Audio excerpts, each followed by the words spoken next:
Understanding emotions. For you to master your emotions, you need to know what you are dealing with. You may think that you know all about emotions, but the truth is that you probably don't. In this video, we will explain what emotions are, what triggers them, different types of emotions, and more. After watching this video, you will understand emotions, so let's get started. What are emotions? An emotion is a reaction in a human being to a situation or event. We experience different types of emotions and experience individual emotions based on what triggers them. For example, if you receive some bad news, then this can make you fearful. On the contrary, receiving good news can make you experience emotions of joy. Emotions are complex. There are three components of emotions, which are 1. The subjective experience, 2. The physiological response, 3. The behavioral response. We will look at each of these in detail below. There have been a lot of research studies into emotions, and some experts have a different view about the different types of emotions that we experience. The earliest research suggested that we experienced 6 basic emotions that were 1. Anger, 2. Happiness, 3. Fear, 4. Surprise, 5. Disgust, 6. Sadness. Further research in the 1980s suggested that emotions can be mixed to create other variations. In 1999, research suggested that there were more basic emotions that needed to be added to the list. These were 1. Pride, 2. Shame, 3. Embarrassment, 4. Amusement, 5. Excitement, 6. Satisfaction, 7. Contempt.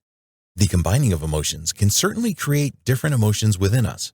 For example, anticipation and happiness can result in excitement. There are emotional dimensions that you need to consider as well, which are anticipation versus surprise, fear versus anger, sadness versus happiness, disgust versus trust. Now we will explain the 3 components of emotions. The subjective experience. Experts in psychology believe that people across the globe experience several basic emotions despite their culture or their background. Research has proven that emotions tend to be very subjective. The level of emotion that you may experience to the same trigger is likely to be different from that experienced by others. An example of this is your response to something that makes you angry. Imagine something that is posted online that a lot of people see and are angry about it. This may annoy you mildly, while others will be completely enraged by it. Although we put emotions into broad categories such as happy and sad, the way that you experience these emotions is going to be subjective. It is probably rare that you will experience an emotion like happiness in its purest form. What is more likely is that you will experience a combination of emotions that will result in a unique experience for you. If you are getting married soon, then you can experience a combination of excitement and nervousness, for example. These emotions can happen at the same time, or you may experience one first and then the other. The physiological response. Emotions can cause physiological reactions within you.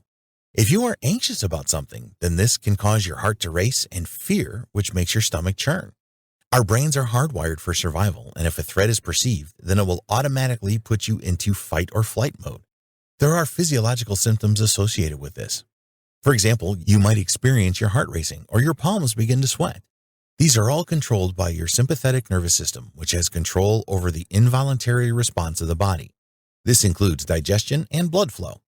Your brain has a significant role to play with emotions. This is especially true when it comes to the amygdala, which is a component of your limbic system. It plays a significant role when fear is experienced. There have been brain scan studies that show the activation of the amygdala when participants were threatened in some way. Any damage to the amygdala will impair response. The behavioral response. How you express your emotions is the behavioral response. It is natural for us to constantly monitor the emotions of others through their facial expressions. We all have emotional intelligence, which helps us to understand the emotions that others are experiencing through their body language. It is safe to assume that a lot of expressions are universal. For example, no matter where you are in the world, a frown would be an indication of sadness, while a smile will be an indication of happiness. Some cultures try to mask their nonverbal expressions. In Western countries, it is usual for people to express negative emotions, while in Japan, people will hide this until alone. 6 universal emotions. In the early 1970s, a psychologist called Paul Ekman put forward the theory of 6 universal emotions. These have been widely accepted ever since. Here are the 6 universal emotion types with a brief explanation. Anger. You can tell if a person is angry by facial expressions such as frowning. Angry people may resort to violence and will often yell loudly. Anger is not always a bad thing, as it can motivate you to change your life for the better.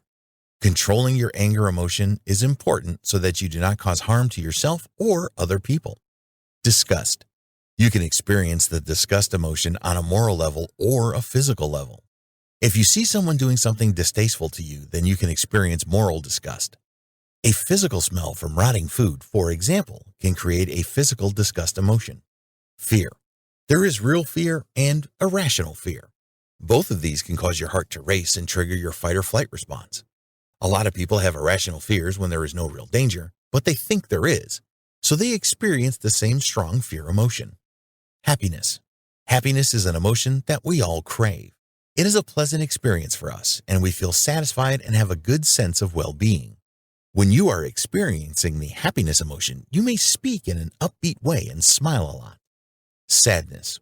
This is an emotion that we all experience from time to time. You may experience sadness from frustration or disappointment, or through the grief of losing something you loved. Some people will hide from others when they are sad. Others will cry or just be very quiet. Surprise.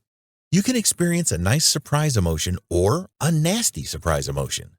Gasping is a natural reaction to a surprise. If you experience a nasty surprise, then this may trigger fear and put you in fight or flight mode. Emotions, feelings, and moods are not the same. Many people believe that emotions are the same as feelings and moods, but they are not.